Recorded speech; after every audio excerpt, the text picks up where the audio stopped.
Hi, I'm Gray Merchant of Magic. You may remember me from such videos as ranking every single card by how sad they make me feel, the Target Minotaur tier list, and looking at the legends of legends and legends. Just kidding, nobody watched that last one.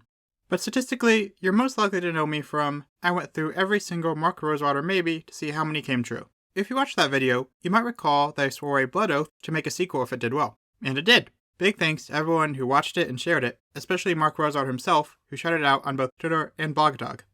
Now, don your flannel, let the prophecy be fulfilled. It's if/win time. Also, sorry about my voice, I have a cold. Before we begin, I needed to make a minor update on the last video. It turns out the Blogatog just stopped showing me pages after a certain point, causing me to think I was finished slightly too early. I will repeat my assertion that Tumblr is a poorly designed website. Fortunately, Sir Globesworth very helpfully gave me a document with every single Blogatog post on it. It allowed me to find the last 100 or so maybes that I hadn't had access to before without using my very slow analog search method from before. Also fortunate is that these posts did not significantly alter the results. The yes and unknown percentages each changed by 1, and the no's didn't change at all. Again, thank you to Sir Globesworth, and apologies to you all for the initial error. Also, shout out to a few more very impressive guesses from people. Fun fact, the first maybe was given only 11 days after Blogatog's first post, and only 4 days after Blogatog started answering questions. Now onto the main event. First off, what do I mean by when/if? In the words of Mark, if means maybe one day it will happen. When means it is most likely going to happen.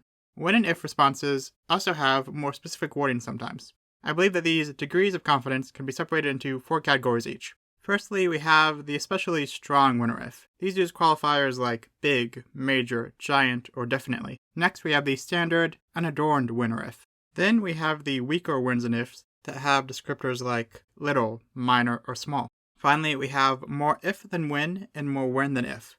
The big question is, how useful a predictor is the when/if system? Well, by my count, Mark has given one of these responses over 1,000 times, so I think we have enough data to analyze. Here's how my process went.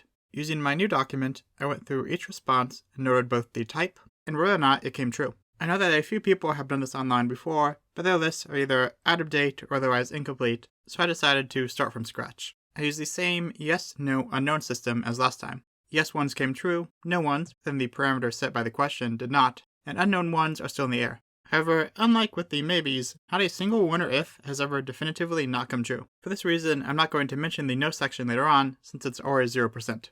My explanation for why this is that with maybes, pretty much all no's came from someone asking about a specific set or time frame. In contrast, people don't really do that with their when/if questions. These requests, at least the ones that Mark chooses to answer, are generally much broader. In fact, when someone did ask for when or if with a specific end date, Mark responded that if or when doesn't work with a timetable. Also, Mark occasionally gets his terminology messed up. This happens fairly rarely though, and hopefully these errors cancel out to a certain degree as well.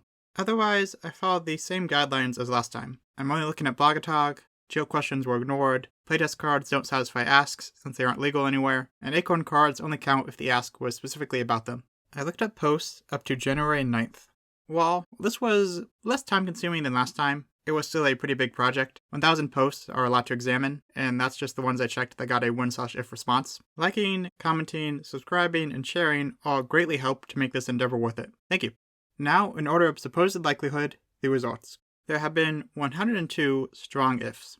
11% have come true so far, while 89% have not. There have been 401 regular ifs. 18% have come true, or 82% have not. There have been 75 weak ifs. 15% have come true, or 85% have not. There have been 19 more if than wins. 26% have come true, or 74% have not.